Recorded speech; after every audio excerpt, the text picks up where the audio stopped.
আসসালামু আলাইকুম। ডক্টর মোহাম্মদ ইউনূসের সরকার আসার পরে প্রত্যেকের মনে একটা জিনিস কাজ করছে যে আইন উপদেষ্টা হিসেবে যিনি বসছেন ডক্টর আসিফ নজরুল, তিনি কতটুকু নিরপেক্ষ। ডক্টর আসিফ নজরুলের শাশুড়ি অভিনেত্রী মেহের আফরোজ শাওন, এই সরকার আসার পর তার বিভিন্ন স্ট্যান্ড বঙ্গবন্ধুকে নিয়ে বা বিভিন্ন বিষয়ে এই সরকারের সাথে তার একটা আভ্যন্তরীণ সাংঘর্ষিক অবস্থান কিন্তু প্রকাশ করেছে। ইভেন যারা ধরেন ডক্টর মোহাম্মদ ইউনূসের ফ্যান ফলোয়ার আছেন, বিশেষ করে সাংবাদিক ইলিয়াস বা পিনাকি দাদারা, সবাই কিন্তু মেহের আফরোজ শাওনের পিছনে খুব শক্তভাবেই লাগছেন। সর্বশেষ মেহের আফরোজ শাওনের ইস্যুতে একটা ডকুমেন্টারি বানিয়েছিলেন সাংবাদিক ইলিয়াস, যেখানে মেহের আফরোজ শাওনের বাবার দ্বিতীয় স্ত্রী নিয়ে এখানে পারিবারিক নির্যাতন, তারপর হচ্ছে স্বামীর অধিকার না পাওয়া, টাকা দিয়ে সেটেলমেন্ট করা এবং মেহের আফরোজ শাওন ক্ষমতাকে ব্যবহার করে নানান ধরনের ভূমিকা নিয়েছেন, এরকম একটা ডকুমেন্টারি ছিল, খেয়াল আছে তো? তো সেই ঘটনার পরপরে আমরা দেখেছিলাম মেহের আফরোজ শাওনের কি বলা হয় যে মোটামুটি একটা মামলার দিকে এই বিষয়টা গড়াচ্ছিল। অবশেষে সেই দ্বিতীয় মা যিনি নিশি, তিনি মামলা করেছিলেন, আর সেই মামলায় মেহের আফরোজ শাওনকে গ্রেপ্তারের নির্দেশনা চলে এসেছে। অভিনেত্রী এবং নির্মাতা মেহের আফরোজ শাওনের বিরুদ্ধে গ্রেপ্তারি পরোয়ানা জারি করেছে আমাদের আদালত। আপনার 22 এপ্রিল গতকালকে ঢাকা মহানগরের প্রথম অতিরিক্ত চিফ মেট্রোপলিটন ম্যাজিস্ট্রেট আদালত এই গ্রেফতারি আদেশ জারি করেছে।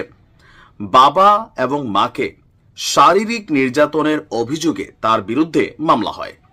বক্তব্য ছিল যে তিনি নিজে অল্প বয়সে বৃদ্ধ একজন মানুষকে বিয়ে করলেও তার বাবা যখন অল্প বয়সে একজন নারীকে বিয়ে করেছে এটা তিনি মেনে নিতে পারেন নাই, এমনকি নানানভাবে তিনি প্রভাব বিস্তার করেছেন যেন বাবার দ্বিতীয় স্ত্রীকে তালাক দেওয়া হয়।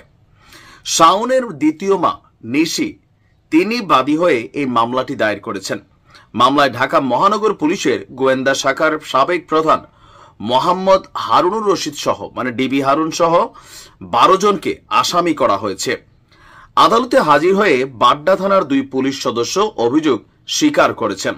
তারা বলেন, বাড্ডা থানার তৎকালীন ওসির নির্দেশে তারা বাদী নিশি ইসলামকে আটক এবং নির্যাতনে অংশগ্রহণ করেছিলেন। শাওন, ডিবি হারুন সহ বাকি আসামিরা আদালতে হাজির না হওয়ায় তাদের বিরুদ্ধে গ্রেপ্তারি পরোয়ানা জারি করেছে আদালত। আদালতের আদেশে সন্তুষ্টি প্রকাশ করে শাওনের দ্বিতীয় মা নিশি ইসলাম বলেন, আমরা চাই আসামিদের শাস্তি হোক। শাওন এই মামলায় অনেক প্রভাব বিস্তার করেছিল তৎকালীন আওয়ামী লীগ সরকারের আমলে, আমাদেরকে মারধরও করেছে সে। 2024 সালের শুরুর দিকে শাওনের বাবা ইঞ্জিনিয়ার মোহাম্মদ আলী একটি ম্যারেজ মিডিয়ার বিয়ের জন্য পাত্রী চাই বিজ্ঞাপন দিয়েছিলেন শেষ বয়সে এসে।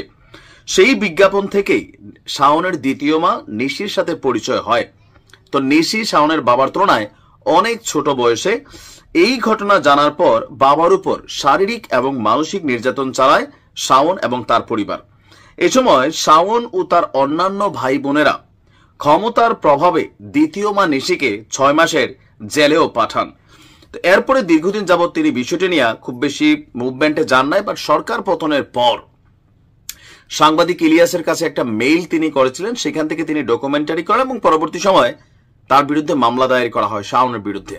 আর সেই মামলাতেই অবশেষে গ্রেপ্তারের ইস্যুটা সামনে আসছে। এখন প্রশ্ন, আমাদের আইন উপদেষ্টার মা মেহের আফরোজ শাওন কি গ্রেপ্তার হবেন? আর যদিও হয় কত দ্রুত জামিন পাবেন? এরকম নানান প্রশ্ন মানুষের মধ্যে কাজ করছে যে সরকার কতটুকু নিরপেক্ষ।